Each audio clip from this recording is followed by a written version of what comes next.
오늘은 고난 위의 말씀과 기도와 사랑을 더하라 라는 제목으로 함께 말씀을 나누고자 합니다. 저와 여러분이 소망을 품으면서 이 세상 나그네로 살아가는 가운데에 예수 그리스도로 인해 거룩을 늘 이루며 반석처럼 든든히 세워진 믿음으로 살아갈 수 있기를 주님의 이름으로 축복드립니다. 그 삶을 살아가는 우리의 정체성을 우리가 함께 저를 통하여서 읽어나가는 베드로전서의 말씀을 통하여 우리가 한번 되짚어 본다면요, 우리는 택하신 족속이요 왕같은 제사장들이며 거룩한 나라요 주님의 소유된 백성이다라는 사실을 분명하게 말씀으로 말씀하여 주셨습니다. 그것이 우리의 정체성입니다. 함께 또 긍휼을 입은 자답게 예수 그리스도의 십자가와 부활의 사랑의 은혜를 받은 자답게 주님의 아름다운 덕을 선포하며 살아가야 하는 것이 정체성을 가진 자들의 삶의 모습이죠. 그리고 그 정체성을 가진 것은 다름 아닌 하나님의 은혜가 있기 때문에 우리는 비록 연약하다 할지라도 그 삶을 살아낼 수 있는 겁니다. 그래서 주님을 그렇게 노래하며 살아갈 수 있는 것을 말씀을 통해 보여주셨습니다. 하지만 우리는 어떠합니까? 늘 어린아이들처럼 불안해하며 연약한 모습이 많겠죠. 그래서 약하여서 오늘도 주님을 나를 사랑하시지 않는 것처럼 느껴지는 그러한 연약한 마음이 나의 마음 가운데 있다 할지라도 누구를 통하여서 하나님께서는 이루어 주십니까? 바로 예수 그리스도를 통해서 능히 그렇게 하나님을 노래하는 그 일들을 감당하며 살아갈 수 있도록 도와주시고 감당해야 됨을 말씀을 통하여 우리에게 말씀해 주셨습니다. 우리는 그래서 주 예수 그리스도를 구주로 고백하는 공동체 교회입니다. 하나님께로부터 부름받은 자들, 그리고 세상으로부터 구별된 자들이 바로 우리이기 때문에 세상과는 다른 방식대로 삶을 분명하게 살아가야 되는 것이 우리 삶의 모습인 것이죠. 한 번으로 그칩니까? 아닙니다. 주님 다시 만나는 그날까지 우리는 삶을 살아내야 되죠. 결국 그 삶을 위해 나의 삶의 중심은 내가 아닌 나의 삶의 중심은 예수 그리스도를 중심으로 우리는 바르게 구별해야 하고 분별하며 삶의 모습을 나타내야만 하는 겁니다. 즉 이 말은 우리가 늘 하나님께 속한 자임을 사실을 기록하면서 우리의 삶의 자리에서 우리의 삶의 역할들을 잘 감당하며 충실하게 삶을 살아가라라고 우리에게 분명하게 말씀해 주셨죠. 그런데 또 어떠합니까? 그 삶을 살아갈 때에 평탄합니까? 그러지 않습니다. 그런 삶을 예수님을 믿고 살아가다 보면 우리 삶에 고난이 다가오게 된다는 것입니다. 선을 행하다 살아오면 반드시 고난이 있게 되는 것이죠. 그럴 때에 우리가 예수님을 바라보라고 했습니다. 왜 예수님을 바라봐야 합니까? 예수님도 고난 받으셨고 예수님도 십자가에 달려 돌아가셨다는 것을, 그런데 예수님은 그렇게 돌아가신 것으로 그치지 아니하시고 영광스러운 몸을 입고 죄와 사망의 권세를 이기고 부활하셨다라고 말하면서 우리도 예수님처럼 쉽지 않지만 반드시 걸어가야 할 길인 예수님이 걸어가셨던 길을 걸어가야 한다는 것이 지난번에 저를 통하여 함께 나눴던 베드로전서의 말씀인 것입니다. 그리고 오늘 베드로는 본문을 시작하면서 이렇게 이야기하고 있습니다. 오늘 본문 1절의 말씀 우리가 한 목소리로 함께 읽어보도록 할까요? 함께 읽겠습니다. 시작. 그리스도께서 이미 육체의 고난을 받으셨으니 너희도 같은 마음으로 갑옷을 삼으라. 이는 육체의 고난을 받은 자는 아멘. 이 말씀으로 우리는 이렇게 생각해 볼 수 있을 것 같습니다. 예수님께서는 지금 겪고 있는 모든 고난을, 아니 그보다 더한 고난을 받으셨고 겪으셨으니 예수님처럼 우리도 생각하며 같은 마음으로 함께 살아가는 법을 알아라 라는 것을 말씀해 주고 있는 겁니다. 예수님이 나의 모습을 통해 보셨을 때 내가 지금 현재에 겪고 있는 그 고난보다 더 깊고 더 아픈 사람을 다른 아닌 우리를 위해, 다름 아닌 나를 위해 겪으셨는데 그 길을 걸어갈 때에 한 발자국 또 한 손을 주님의 손과 발에 포개어 보면서 과연 이때에 예수님께서는 이 상황에서 얼마나 아프셨을까? 이때의 예수님이라는 과연 어떻게 마음을 다하여 삶을 살아내셨을까?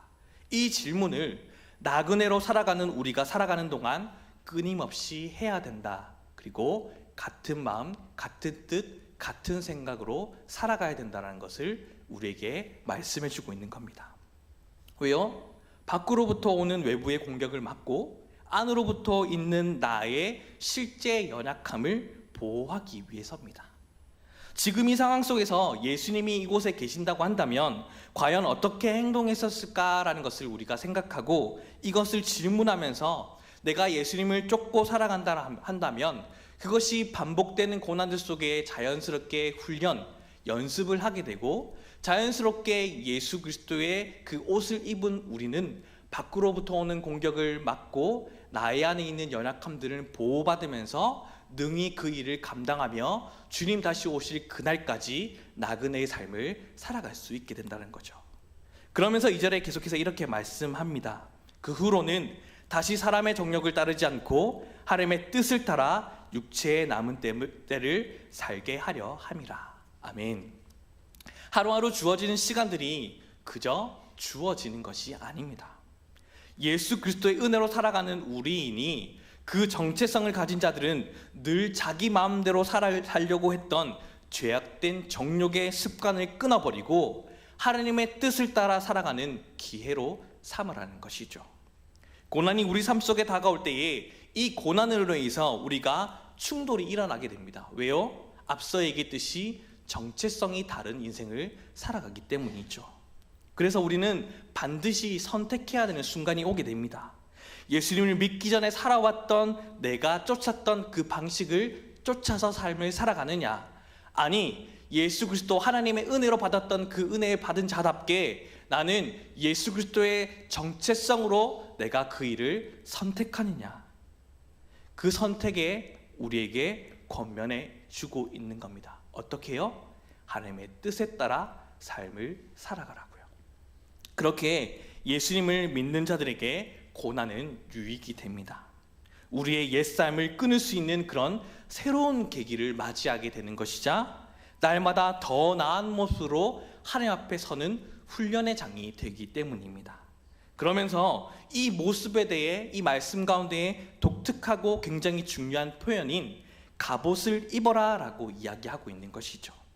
갑옷을 입어라는 말은 우리가 뉘앙스적으로 너무 잘 알듯이 군인이 전쟁에 나갔을 때 썼었던 단어이겠죠.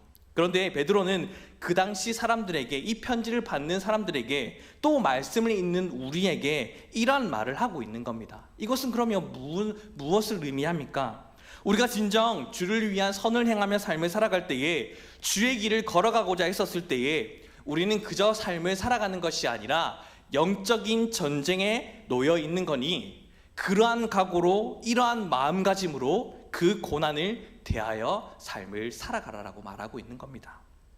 즉 우리가 세상 속에서 세상 사람들과 똑같이 아무렇게나 내 삶을 살아가고 방탕하게 그 세월을 허비하며 낭비하는 것이 아니라 주님 다시 오실 그날까지 우리는 영적인 전쟁을 해야 되는 것이죠. 곧 우리가 살아가는 것은 삶이자 전쟁입니다.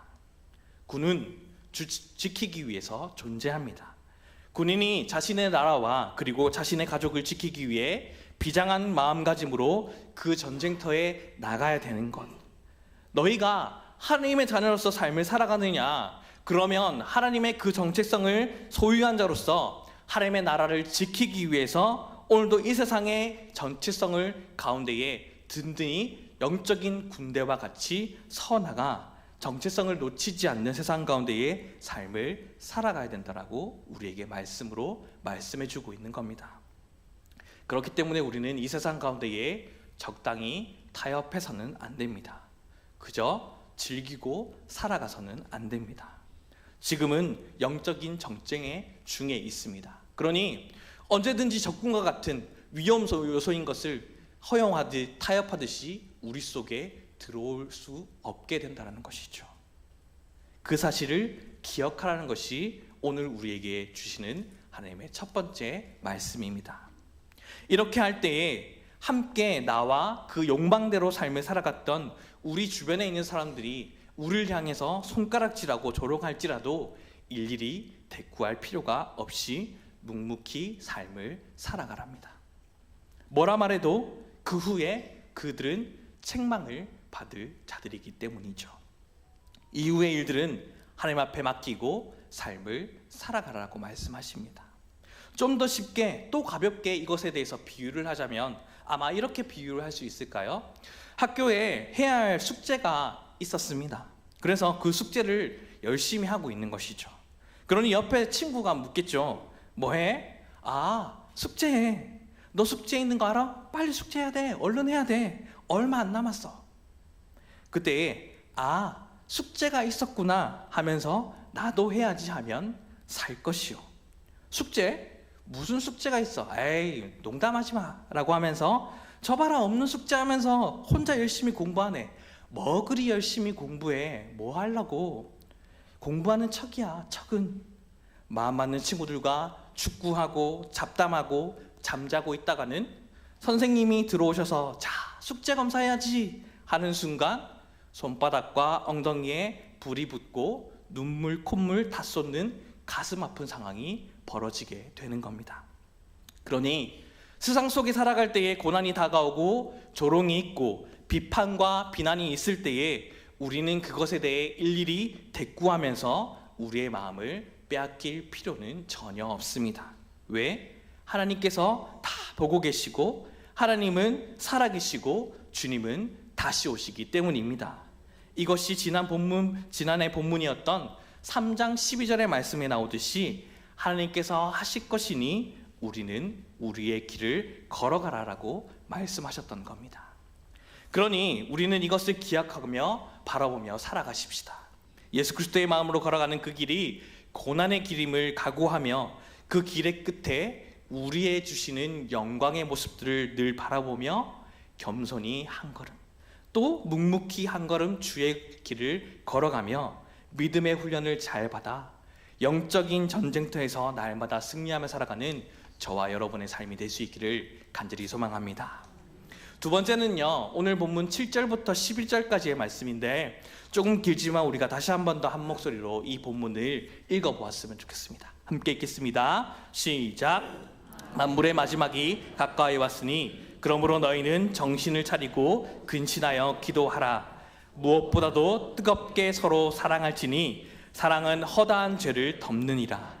서로 대접하기를 원망 없이 하고 각각 은사를 받은 대로 하나님의 여러 가지 은혜를 맡은 선한 청지기 같이 서로 봉사하라. 만일 누가 말하려면 하나님의 말씀을 하는 것 같이 하고 누가 봉사하려면 하나님이 공급하시는 힘으로 하는 것 같이 하라. 이는 범사에 예수 그리스도로 말미암아 하나님이 영광을 받으시게 하려 함이니 그에게 영광과 권능이 세세에 무궁하도록 있느니라. 아멘. 베드로는 그런 영적인 전쟁의 삶 가운데에 두 가지의 구체적인 행동의 모습을 이 본문을 통하여 우리에게 말씀해 주고 있습니다. 첫 번째는 기도하라는 겁니다. 본문의 7절의 말씀처럼 만물의 마지막이 가까이 왔으니 그러므로 너희는 정신을 차리고 근신하여 기도하라고 합니다. 이것을 메시지 성경에서는 이렇게 표현하고 있습니다. 이 세상 만물의 마지막이 다가오고 있습니다. 그러니 아무것도 당연한 것으로 여기지 마십시오. 정신을 바짝 차리고 기도하십시오 라고 표현하고 있습니다.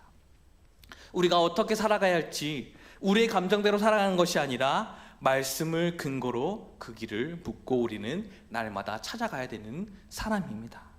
그리고 하면서 말씀을 통하여 깨달아 살아갈 길을 찾았으면 깨닫는 것으로 그치지 않고 순종의 길을 걸어가야 할 우리의 신앙생활이 그것이 곧 신앙생활의 완성입니다. 늘 그렇듯 우리가 깨닫는다고 우리는 절대 스스로 그 말씀대로 살아갈 수 없는 존재입니다. 우리의 힘은 절대 믿을 수 없습니다. 그렇기 때문에 우리는 도움을 구해야 되겠죠. 누구에게요? 성령 하나님께. 성령 하나님의 도우심을 구하고 우리가 기도함으로 그 길을 걸어가라 이야기하고 있는 겁니다. 오늘도 말씀을 통하여 나의 말씀으로 받아 삶의 방향성을 다시금 주님의 뜻, 그 방향을 우리는 조정합니다. 어떻게 해요? 이 예배를 통하여서요. 방향, 관역 조준이 잘 되어야 화살을 쏘아도 잘 맞출 수 있기 때문이죠. 그래서 말씀이 제일 중요합니다.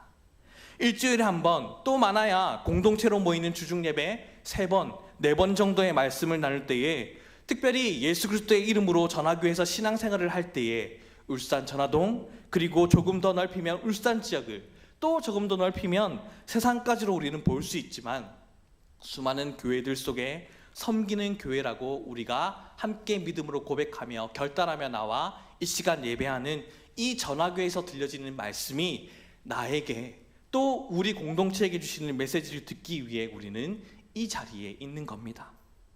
그러니 베드로전서 2장의 말씀 가운데 나왔듯이 간단한 아이들 같이 순종하고 신령한 젖을 사모하듯 말씀을 듣는 것이 중요하고, 이 말씀보다 다른 어떤 것이 중에서 이것을 흐트러지는 일이 결코 없어야 되는 것입니다. 어디에서요? 교회 안에서 말입니다. 왜냐하면 여기서 듣는 하나님의 말씀을 통하여 나의 삶의 방향이, 우리 전화교회의 방향이 하나님의 뜻 아래서 다시금 조준되기 때문입니다. 그래서 하나님의 메시지가 온전히 선포될 수 있게 그것을 방해하거나 어렵게 만들어지는 것을 늘 깨어 경계하며 날마다 복음이 교회 안에서 선포될 수 있도록 교회의 중심이 하나님의 말씀이 되어야 한다는 사실이죠. 그것이 곧 함께 모이는 성도, 함께 모이는 그리스도인이 살 길이기 때문입니다. 그리고 그 삶을 살아내야 되는데 말씀에 더하여 기도하여라 라는 겁니다. 왜냐하면 기도를 통하여 나의 힘이 아닌 하나님의 능력으로 주님의 길을 살아갈 수 있기 때문입니다. 말씀을 들었습니다. 그리고 내 멋대로 삶을 살아간다면 나의 의지대로 삶을 살아가는 것이겠죠. 말씀을 들었습니다. 하지만 주님 앞에 기도하며 주님 도와주십시오 기도한다는 것은 하나님을 의지하는 행위가 되는 것이겠죠. 기도한 사람이 하나님의 일을, 기도하는 사람이 하나님을 하셨음을, 기도하는 사람이 하나님의 하실 일을 기대할 수 있습니다. 이것이 우리 삶 속에서 구체적으로 해야 될 첫 번째이자 하나님을 예배하는 예배자가 예배로 나오는 기본적인 예배에 대한 준비 자세입니다. 이 기본을 놓치지 않게 늘 깨어 기도하십시오. 시간이 어떻고 시설이 어떻고 무엇하러 왔는지 무엇을 예배하라는지 모른 채 그저 종교인이 되어버립니다. 이 기본이 흔들린다면 말이죠. 그러니 이 기본이 흔들리지 않도록, 나 중심으로 예배가 흘러가지 않도록 우리는 깨어 기도하며 나아갈 수 있길 소망합니다. 주의 말씀이 자신의 시간보다 가볍고 주를 예배하는 것이 자신의 삶의 패턴보다 가벼워지게 됩니다. 마지막에 가까운 이때여 기도함으로 하나님을 진정으로 경외하며 우리의 고난의 길을 마땅히 걸어가는 저와 여러분이 될 수 있기를 간절히 진심으로 기도하고 소망합니다. 두 번째, 우리에게 구체적인 실제 삶을 말하는 것이 있습니다. 본문 8절의 말씀입니다. 8절의 말씀 우리가 함께 한 목소리로 읽어보도록 할까요? 함께 읽겠습니다. 시작. 무엇보다도 뜨겁게 서로 사랑할지니 사랑은 허다한 죄를 덮느니라. 아멘.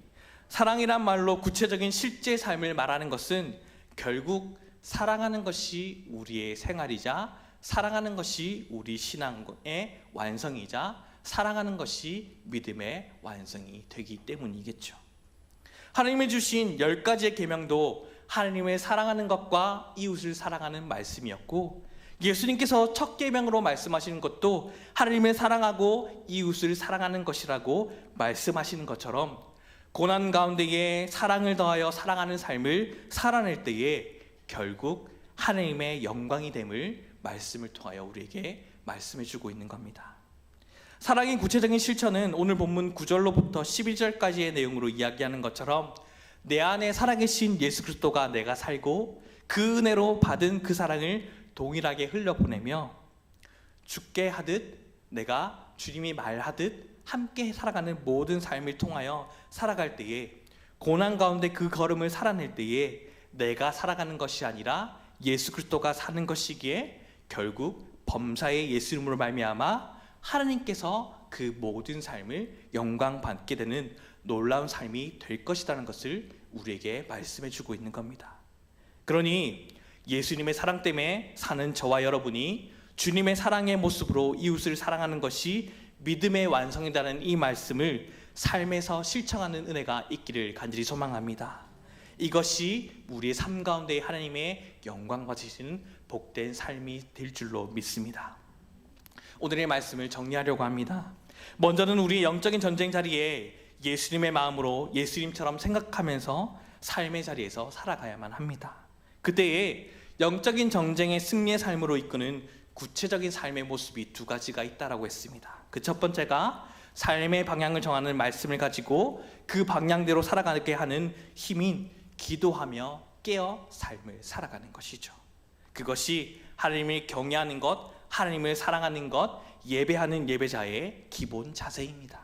그리고 예수님의 가르침 그 첫 계명대로 삶의 자리에서 사랑을 더하며 고난의 삶을 대처하며 살아가십시오. 그것이 이 세상 주님 다시 오실 그날까지, 주님 다시 만날 때까지 나그네 삶을 살아가는 자의 참 모습인 줄로 믿습니다. 이 믿음의 삶, 신앙의 삶을 통하여 하나님의 영광이 되는 저와 여러분의 삶이 되어 있기를 간절히 소망합니다. 다 함께 기도하겠습니다.